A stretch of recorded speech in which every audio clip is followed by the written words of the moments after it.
Dr. Rice Sugar Free Diets. La la la la la la la. Dr. Rice Diabetic Rice తినండి.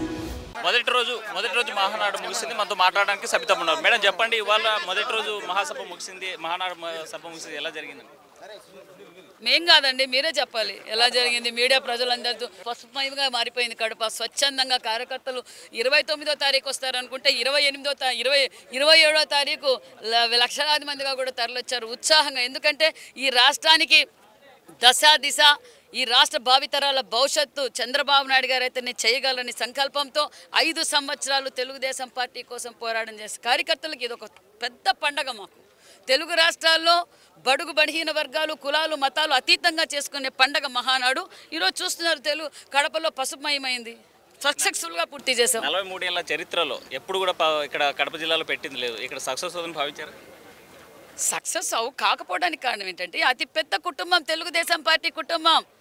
తెలుగుదేశం కార్యకర్తలు ప్రాణాలు సైతం త్యాగం చేసిన కుటుంబం తెలుగుదేశం పార్టీ కుటుంబ సభ్యులు.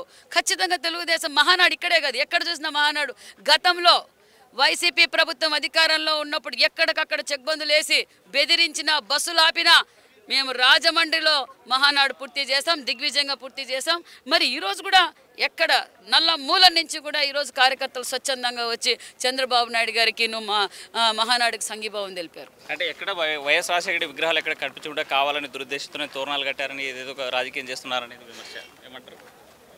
మాకు కక్ష సాధింపు చర్యలు లేవు. మేము ప్రజావేదిక కూల్చము, మనుషులను చంపము, చెట్లు కొట్టము, ఎవరిని కక్ష సాధింపు చర్యలు చేయము. మాకు చంద్రబాబు నాయుడు గారు నేర్పింది ఒకటే. మేము పులివెందుల ఎమ్మెల్యే గారికి కూడా చెప్పామండి, మీరు అసెంబ్లీకి రాండి, మైక్ ఇస్తామని కూడా చెప్పాం. ఆయన రాకపోవడంతో మేము రాజశేఖర రెడ్డి గారు బొమ్మలు మూసిపెట్టే కర్మ మాకేం పట్టింది? అలంకరణ భాగంగా ఉండొచ్చు, ఏం లేదు. లక్షణంగా ఈ కడప సర్కిల్లో రాజశేఖర రెడ్డి గారు చెయ్యి ఊపుతూ బొమ్మ కనిపిస్తూనే ఉంది. నేను కూడా పొద్దున్న చూసాను. వాళ్ళు ఏదో రాజకీయం చేయొచ్చు, ఎందుకంటే చీటీ చింపేసి పార్టీ అయిపోయింది, ఏదో చిల్లర రాజకీయాలు చేస్తుంటారు. విగ్రహాలకి జెండాలు కట్టారు, మీ ఇళ్ళ మీద జెండాలు ఎగరేస్తాం వైసీపీ నాయకులు అంటారు. మీరేమంటారు? ఏంటండి? విగ్రహాలకి జెండాలు కట్టారు. ఆయనే ఎన్నికల సమయంలో నాకు ఒక్క ఛాన్స్ అన్నారు. ప్రజలు ఒక్క ఛాన్స్ ఇచ్చినందుకు జగన్ వస్తే జాబ్ వస్తుంది అనుకుని ఓటేస్తే జగన్ వస్తే చావు వచ్చింది, జగన్ వస్తే ఈ రాష్ట్రం భ్రష్టు పట్టిపోయిందని తెలిసే 11 సీట్లకే పరిమితం చేశారు.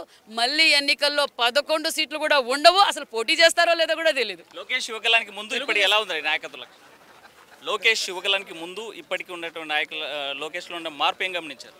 లోకేష్ బాబు గారు ఎప్పుడు నిబద్ధతతోనే పనిచేస్తున్నారు. పార్టీ కోసం ఒక పక్క, అభివృద్ధి కోసం ఒక పక్క పరుగులు పెడుతున్నారు. ఏదైతే యువగల అధినేత నారా లోకేష్ బాబు గారు 20 లక్షల ఉద్యోగాలు ఇస్తామన్నారు, మరి దేశ విదేశాలు తిరిగి ఈరోజు పరిశ్రమలు తీసుకొస్తున్నారు.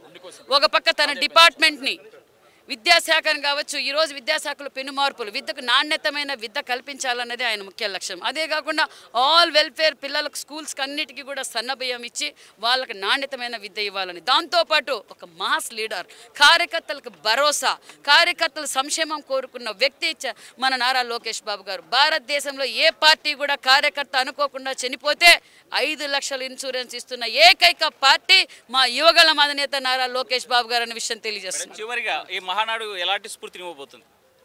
అభివృద్ధి స్ఫూర్తి. తెలుగుదేశం పార్టీ అంటేనే అభివృద్ధి. నారా లోకేష్ బాబు గారు మాకందరికీ స్ఫూర్తి, మాకు ఒక భరోసా, యువతకు ఒక భరోసా, మహిళలకు ఒక నమ్మకం.